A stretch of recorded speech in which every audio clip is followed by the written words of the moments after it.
overcome whatever barriers they might face to living an independent, fulfilling life.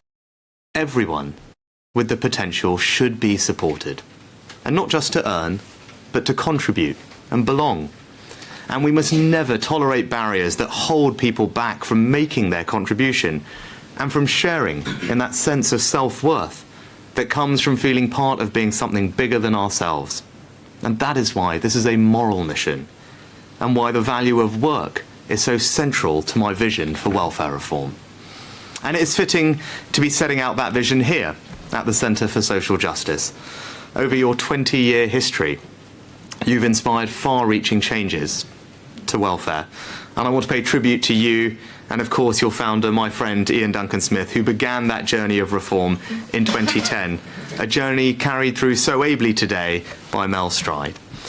Because when we arrived in office in 2010, people coming off benefits and into work could lose £9 for every 10 they earned, by far the highest marginal tax rate, and that was morally wrong. So we created universal credit to make sure that work always pays.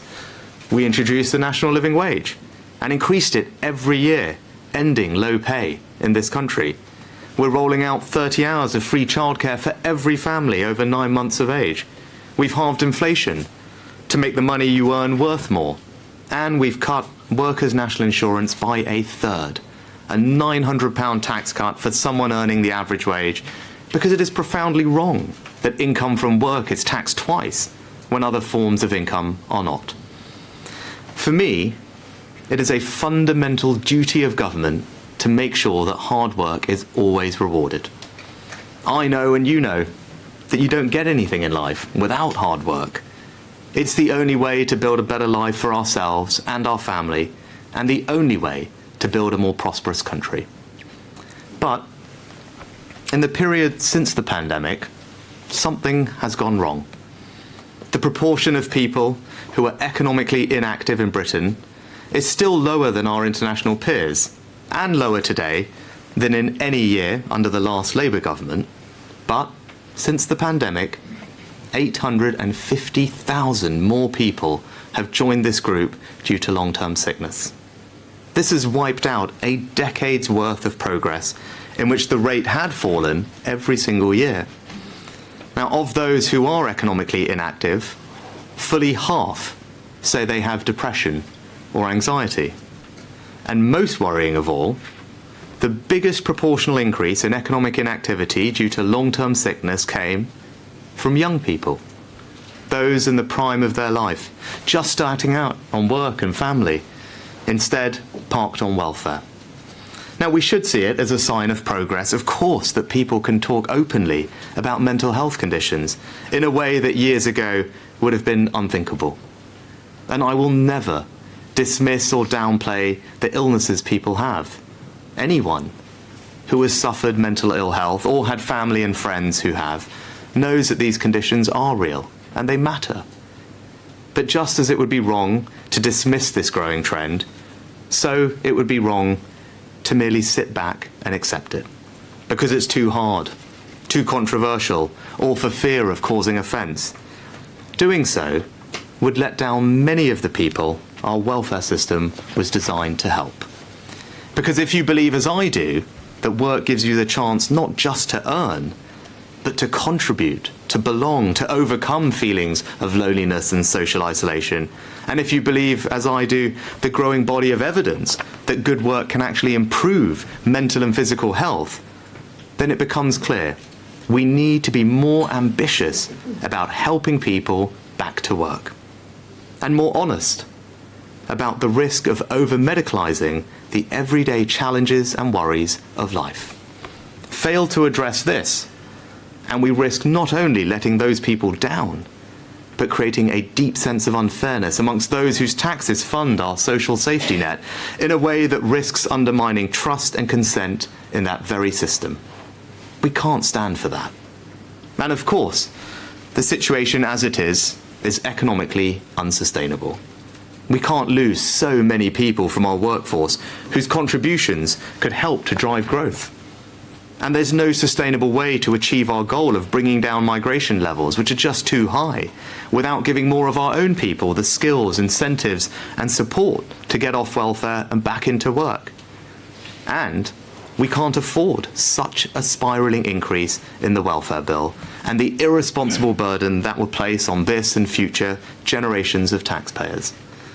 We now spend £69 billion on benefits for people of working age with a disability or health condition. That's more than our entire schools budget, more than our transport budget, more than our policing budget. And spending on personal independence payments alone is forecast to increase by more than 50% over the next 4 years. Let me just repeat that. If we do not change, it will increase by more than 50% in just 4 years. That's not right. It's not sustainable, and it's not fair on the taxpayers who fund it. So, in the next Parliament, a Conservative government will significantly reform and control welfare. Now, this is not about making our safety net less generous, or imposing a blanket freeze on all benefits, as some have suggested. I'm not prepared to balance the books on the backs of the most vulnerable. Instead, the critical questions are about eligibility, about who should be entitled to support, and what kind of support best matches their needs. And to answer these questions, I want to set out today 5 Conservative reforms for a new welfare settlement for Britain. First, we must be more ambitious in assessing people's potential for work. Right now, the gateway to ill health benefits is writing too many off, leaving them on the wrong type of support and with no expectation of trying to find a job with all the advantages that brings. In 2011, 20% of those doing a work capability assessment were deemed unfit to work. But the latest figure now stands at 65%. That's wrong. People are not 3 times sicker than they were a decade ago. And the world of work has changed dramatically. Now, of course, those with serious, debilitating conditions should never be expected to work. But if you have a low-level mobility issue, your employer could make reasonable adjustments, perhaps including adaptations to enable you to work from home. And if you're feeling anxious or depressed, then of course you should get the support and treatment you need to manage your condition. But that doesn't mean we should assume you can't engage in work. That's not going to help you, and it's not fair on everyone else either.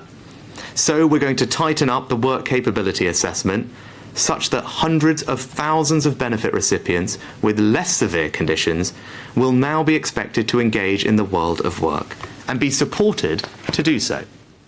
So that's the Prime Minister, Rishi Sunak, there, unveiling his new welfare reform. Some staggering stats. He says that Britain is spending more on sickness benefits than on schools or the police. Long-term sickness is already at £69 billion, once costs such as housing are included. He says the Tories will reform and control welfare, and it is going to look more at what best matches people's needs. He wants an end to the sick note culture and over-medicalising the everyday challenges and worries of life. That is what Rishi Sunak said.